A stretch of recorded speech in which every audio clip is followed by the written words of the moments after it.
Hello friends, Ramya வீட்டு சமையலுக்கு உங்களை வரவேற்கிறேன். இன்றைக்கி சூப்பரான ஒரு சீ ஃபுட் ரெசிபி வீடியோ தான் பார்க்க போகிறோம். நான் இந்த வாரம் ஃபுல்லாக மார்க்கெட் வீடியோவே போட்டுட்ருக்கிறேன். அதனால் உங்களுக்கு இன்றைக்கி ரெசிபி வீடியோ கொடுக்கணும்னு சொல்லிட்டு நம்ம மார்க்கெட் போயிருக்கும்போது சங்கு வாங்கிட்டு வந்தோம். அதை தான் இன்றைக்கி ப்ரிப்பேர் பண்ண போகிறோம். நான் வீடியோ எடுக்கணும் அப்படின்றதுக்காக சங்கை வீட்டுக்கு கொண்டு வந்துட்டேன், ஃபோட்டோஸ்லாம் எடுக்கணும் அப்படின்னு சொல்லிட்டு. அதனால் அப்படியே முழுசாக கொண்டு வந்துட்டேன்.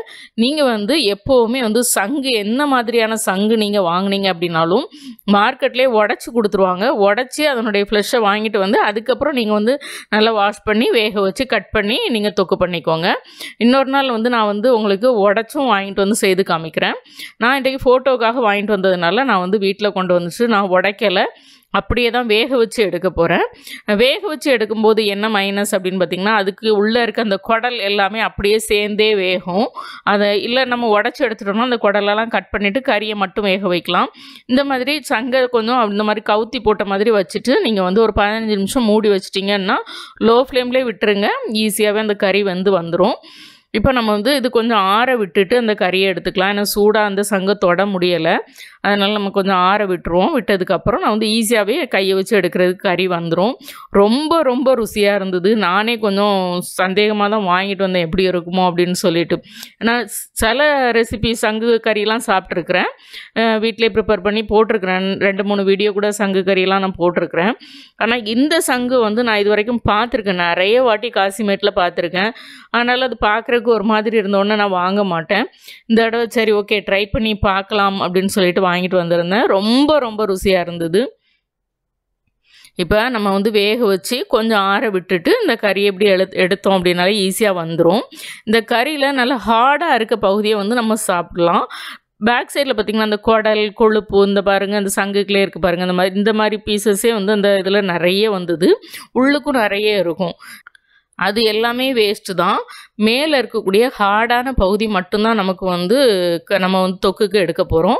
பேக் சைடில் இருக்க அந்த குடல் கொஞ்சம் சாஃப்டாக இருக்க எல்லாமே நான் தூர போட்டுட்டேன். ஏன்னா அது எல்லாமே குடல், அதுவும் இல்லாமல் அதில் பித்தப்பை, அது எல்லாமே சேர்ந்தே தான் இருந்தது. அதனால் எது எது சாஃப்டாக இருந்ததோ அது எல்லாத்தையுமே நான் பிச்சு போட்டேன். அதே மாதிரி அதில் கொஞ்சம் க்ரீன் கலர், எல்லோ கலர் இருக்கிறது எல்லாத்தையுமே நீங்கள் கட் பண்ணி தூர போட்டுருங்க. ஏன்னா அந்த க்ரீன் எல்லோ எல்லாமே கொஞ்சம் அந்த பித்தத்தோடு சேர்ந்து தான் இருக்கும், கசப்பு வரும் உங்களுக்கு. அதனால் அது எல்லாத்தையுமே தூர போட்டுட்டு இந்த ஒரு பீஸ் மட்டும் நான் எடுத்து வச்சுருக்கிறேன். இது மட்டுமே ஒரு 400 கிராம் இருந்தது நான் வெயிட் பார்க்கும்போது. நல்ல வெயிட்டான கறி தான். பார்க்குறதுக்கு உங்களுக்கு வீடியோவில் எப்படி தெரியுதுன்னு தெரியல, கறி கொஞ்சம் நல்ல வெயிட்டான கறி தான். அதனால் கொஞ்சம் சின்ன சங்கு அப்படின்னா கூட உங்களுக்கு 100 150 ரூபாய்க்கு கொடுக்குறாங்க. 2 சங்கு சேர்த்து 200 ரூபாய்க்கு வாங்கிக்கோங்க. இது நான் பெரிய சங்கு 200 ரூபாய்க்கு வாங்கினேன். ஆனால் வெர்த்தா அப்படின்றது தெரியலை. இங்கே பாருங்கள், இதை பிச்சு பார்த்தேன், அதில் கொஞ்சம் சாஃப்டான பகுதி மாதிரி இருந்து பிச்சு பார்த்தா உள்ள மாவாக இருந்தது. இறப்பைன்னு நினைக்கிறேன். இதையுமே நம்ம தூர போட்டுடலாம். இந்த மாதிரி சாஃப்டாக இருக்க எல்லாத்தையுமே தூர போட்டுருங்க. நல்லா ஹார்டாக இருக்க பகுதி பார்த்திங்கன்னா அந்த ஃப்ரண்டில் இருக்க பீஸும் பேக்கில் ஒரு 2 பீஸ் சேர்ந்த மாதிரி இருக்குது. அவ்வளோதான். இது எல்லாம் தான் நம்ம ப்ரிப்பேர் பண்ண போகிறோம். மற்றபடி சாஃப்டாக இருக்கக்கூடிய குடல், இறப்பை அது எல்லாமே தூர போட்டுருங்க. அதே மாதிரி எல்லோ கலர், க்ரீன் கலர் ஷேடடாக லைட்டாக அங்கங்கே இருக்கும், அது எல்லாத்தையுமே கட் பண்ணி தூர போட்டுருங்க. இப்போ இதை நம்ம சின்ன சின்ன பீசஸாக கட் பண்ணி எடுத்துக்க போகிறோம். கட் பண்ணி எடுத்ததுக்கப்புறம் தான் நான் உப்பு மஞ்சள் போட்டு வாஷ் பண்ண போகிறேன். ஏன்னா வேக வைக்கும்போது நான் உப்பு மஞ்சள்லாம் போட்டு வேக வைக்கலை, ஜஸ்ட்டு 15 நிமிஷம் வெந்நில தான் போட்டிருந்தேன். அது வெந்ததும் வெளியில் எடுத்து ஃப்ளஷ் எடுத்து அதில் இருக்க குடலெல்லாம் க்ளீன் பண்ணி ஜஸ்ட்டு தண்ணியில் வாஷ் பண்ணி எடுத்துருக்கிறேன். இப்போ இந்த பீஸை வாஷ் பண்ணிவிட்டு நான் சின்னதாக எவ்வளோ சின்னதாக கட் பண்ண முடியுமோ அவ்வளோ சின்னதாக கட் பண்ணிக்கோங்க. அப்போ தான் சாப்பிட்றதுக்கு நல்லாயிருக்கும். பெரிய பெரிய பீசஸாக போட்டிங்க அப்படின்னா மசாலா அவ்வளோ பிடிக்காது. இதை நல்லா மசாலா போட்டு 65 மாதிரியும் ஃப்ரை பண்ணலாம், வேக வச்சு எடுத்துகிட்டு. அதுக்கும் இது நல்லா தான் இருக்கும். கண்டிப்பாக ஏன்னா இதான ஃபஸ்ட் டைம் வாங்கினேன், அதனால் 1 தான் வாங்கிட்டு வந்தேன். நெக்ஸ்ட் டைம் 2-3 பீஸ் வாங்கிட்டு உங்களுக்கு வெரைட்டியாக ரெசிபி பண்ணி காமிக்கிறேன். இந்த சங்கு கறி எஸ்பெஷலி எதுக்கு நல்லது அப்படின்னு பார்த்திங்கன்னா, மூல நோயின்னு சொல்லக்கூடிய பைல்ஸுக்கு ரொம்ப ரொம்ப நல்லது. வாரத்தில் ஒரு நாள் சாப்பிட்டுட்டு வந்தாங்க அப்படின்னாலே ஒரு 10 தடவை சாப்பிட்றதுக்குள்ள அது தானாகவே இறங்கி போயிடும் உங்களுக்கு. அந்த அளவுக்கு இது நம்மளுடைய குடல் பகுதியை நல்ல ஒரு பக்குவப்படுத்தக்கூடிய ஒரு பொருள். சங்கு எந்த சங்காக இருந்தாலும் சரி, சுப்பியாக இருந்தாலும் சரி, அதே போல் சின்ன சின்ன நத்த சங்குவாக இருந்தாலும் சரி, எல்லாமே வந்து எல்லா விதமான சங்குமே வந்து உங்களுக்கு வந்து உங்கள் குடலை வந்து நல்ல ஒரு குளிர்ச்சிப்படுத்தக்கூடிய ஒன்று. அதனால் நீங்கள் வந்து எந்த சீசன்லேயுமே இது சாப்பிட்லாம். எல்லா சீசன்லேயும் பார்த்திங்கன்னா அந்த சுப்பி சங்குலாம் கிடைக்கும், அதே போல் இந்த நத்த சங்குலாம் கிடைக்கும். அது எல்லாமே வந்து நீங்கள் வருஷம் ஃபுல்லாகவும் சாப்பிட்லாம். இந்த சீசனில் சாப்பிடணும், சாப்பிடக்கூடாது, சூடு அப்படிலாம் ஒன்றுமே கிடையாது. குளிர்ச்சி அப்படின்னாலும் அதுக்காக இதுக்கு சாப்பிட்டா சளி ஜலதோஷம் பிடிக்குமா அப்படிலாம் கிடையாது. நம்மளுடைய இன்ட்ரெஸ்டைனா வந்து நல்ல ஒரு பக்குவப்படுத்தக்கூடிய ஒரு பொருள் தான் வந்து இந்த சங்கு கறி. அதனால் தாராளமாக கிடச்சிதுன்னா வாங்கி சாப்பிடுங்க. இப்போ நான் வந்து இந்த கறியை பூரா நான் பிடிசாக கட் பண்ணிட்டேன். எவ்வளோ சின்னதாக முடியுமோ அவ்வளோ சின்னதாக கட் பண்ணிட்டேன். அப்படின்னா தான் சாப்பிட்றதுக்கு நல்லாயிருக்கும். மசாலா வந்து உள்ளே இறங்கிலாம் பிடிக்காது, மேலே பிடிக்கிறது தான். அதனால நம்ம சின்ன சின்னதாக கட் பண்ணும்போது தான் அது நல்லாயிருக்கும். இப்போ கொஞ்சம் உப்பும் மஞ்சள் தூளும் போட்டு கைகளால் நல்லா பசஞ்சிக்க போகிறேன். நீங்கள் ராவா கறியை வாங்கிட்டு வந்தீங்க, உடச்சி வாங்கிட்டு வந்தீங்கனாலும் இந்த மாதிரி வேக வச்சுட்டு தான் நீங்கள் சின்ன சின்ன பீசஸாக கட் பண்ண முடியும். கட் பண்ணதுக்கப்புறம் திரும்ப நீங்கள் வந்து உப்பு மஞ்சள் போட்டு நல்லா வந்து இந்த மாதிரி நல்லா கைகளால் நல்லா பசஞ்சிட்டு 2-3 தண்ணியில் நல்லா கழுவிக்கோங்க. ஏன்னா பாசியோட ஸ்மெல் இருக்கும். இன்னொன்று சங்கை வேக வைக்கும் போதும் நம்ம வாங்கிட்டு வந்த சங்கை அப்படியே தூக்கி தண்ணிக்குள்ளே போட்டு வேக வைக்கக்கூடாது. சங்கை நல்லா ஒரு ப்ரஷ் போட்டு நல்லா தேய்ச்சிட்டேன். நான் நல்லா தேய்ச்சி கழுவி, ஏன்னா சங்கிலே பாசி பிடிச்சிருக்கும். அது எல்லாத்தையும் நல்லா தேய்ச்சி கழுவுனதுக்கப்புறம் தான் நான் சங்கை வேக வச்சேன். இப்போ நமக்கு வந்து சங்கு கறி ரெடி ஆகிடுச்சு குக் பண்ணுறதுக்கு. 2 டேபிள் ஸ்பூன் மிளகு, 1/2 டீஸ்பூன் சீரகம், 3/4 டேபிள் ஸ்பூன் சோம்பு சேர்த்து லைட்டாக சூடு ஏறுற வரைக்கும் நான் வந்து வறுத்துக்கிறேன்.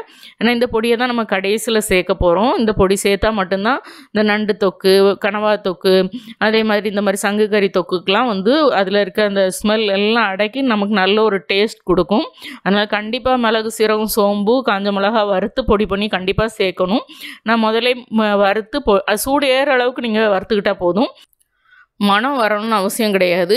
எல்லாத்துலேயுமே கொஞ்சம் சூடு ஏறினா போதும். நமக்கு தெரியும், கொஞ்சம் தொட்டு பார்த்திங்கனாலே தெரியும். எல்லாத்துலேயும் லைட்டாக சூடு ஏறிச்சுன்னா எடுத்து வச்சிடலாம். ஆறுனதுக்கப்புறம் நல்லா குறப்பாக பொடி பண்ணி வச்சுக்கலாம். 80% பொடி பண்ணால் போதும்.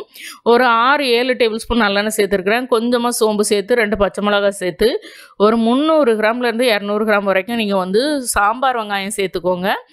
அதே மாதிரி வெங்காயம் வந்து ஒரு 150 கிராம் சேர்த்துருக்குறோம். ஒருவேளை சாம்பார் வெங்காயம் இல்லைன்னா 350 கிராம் அல்லது 400 கிராம் வெங்காயமே நீங்கள் கட் பண்ணி சேர்த்துக்கலாம்.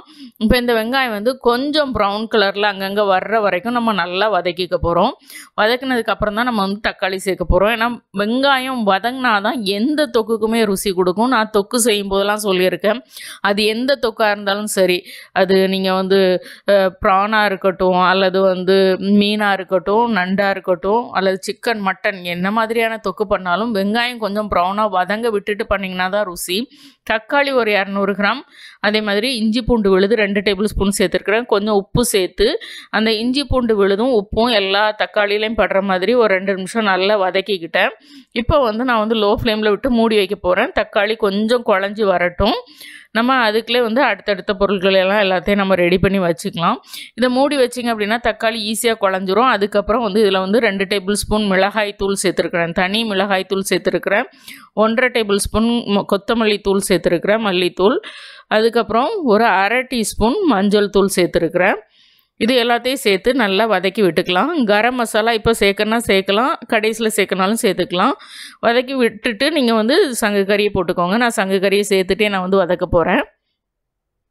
சங்கு கறியில் இந்த மசாலா எல்லாம் பட்டு அந்த மசாலாவில் இருக்க அந்த பச்சை மணம் போகிற வரைக்கும் நம்ம வதக்கிக்கலாம். இல்லை நீங்கள் மசாலா வதக்கிட்டு அதுக்கப்புறம் சங்கு கறியை ஆட் பண்ணனாலும் ஆட் பண்ணிக்கலாம். எல்லாம் ஒன்று தான். இப்போ இந்த சங்கு கறியை ஒரு 2-3 நிமிஷம் நல்லா வதக்கிக்கோங்க. அந்த மசாலாவில் இருக்க மணம் போனதுக்கப்புறம் நம்ம வந்து தண்ணி சேர்த்து ஒரு 5 விசில் 4 விசில் அப்படி வேக விடுங்க. லோ ஃப்ளேமில் வேக விடணும். அப்படின்னா தான் அந்த கறி நல்ல சாஃப்டாக வெந்து வரும். இங்கே பாருங்கள், நான் கொஞ்சம் விட்டு விட்டு ஒரு 2-3 நிமிஷம் வதக்கிக்கிட்டேன். இப்போ இதில் ஒரு 100 ml தண்ணி மட்டும் சேர்த்துக்கிறேன். தண்ணி அதிகமாக சேர்க்கக்கூடாது, ஏன்னா நம்ம தொக்கு மாதிரி தான் பண்ண போகிறோம். தண்ணி சேர்த்துனீங்கன்னா திரும்ப தண்ணியை வற்றுறதுக்காகவே திரும்ப ரொம்ப நேரம் வேக விட வேண்டியது இருக்கும். 100 ml தண்ணி சேர்த்து லோ ஃப்ளேமில் ஒரு 4 விசில் அல்லது 5 விசில் விட்டுக்கோங்க. கறி நல்லா வெந்து வந்துடும். இந்த கறி கொஞ்சம் ஹார்டாக தான் இருக்குது. அதனால் நீங்கள் 4 விசில் 5 விசில் விட்டீங்க அப்படின்னா தான் அது வந்து நல்லா வெந்து வரும். ஆக்சுவலி சங்கையே முழுசாக குக்கரில் வச்சு தான் வேக வைக்க சொன்னாங்க. நான் தான் வந்து 15 நிமிஷம் வெந்நீரில் போட்டு மூடி போட்டே வேக வச்சு எடுத்துட்டேன்.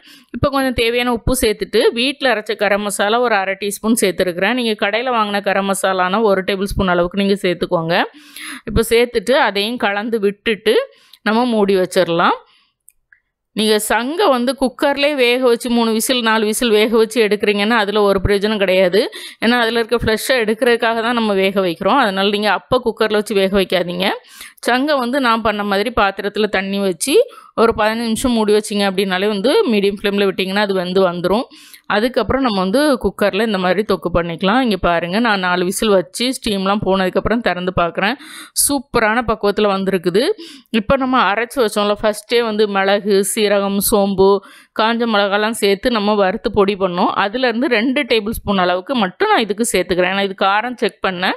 நம்ம அவ்வளோத்தையும் அப்படியே மொத்தமாக போட்டுறக்கூடாது. எப்போவுமே நம்ம வறுத்து பொடி பண்ணி வச்சுருக்குது. இந்த மாதிரி கிரேவி பண்ணி இறக்குனதுக்கப்புறம் எந்த அளவுக்கு நமக்கு தேவைப்படுதோ அது சேர்த்துக்கலாம்.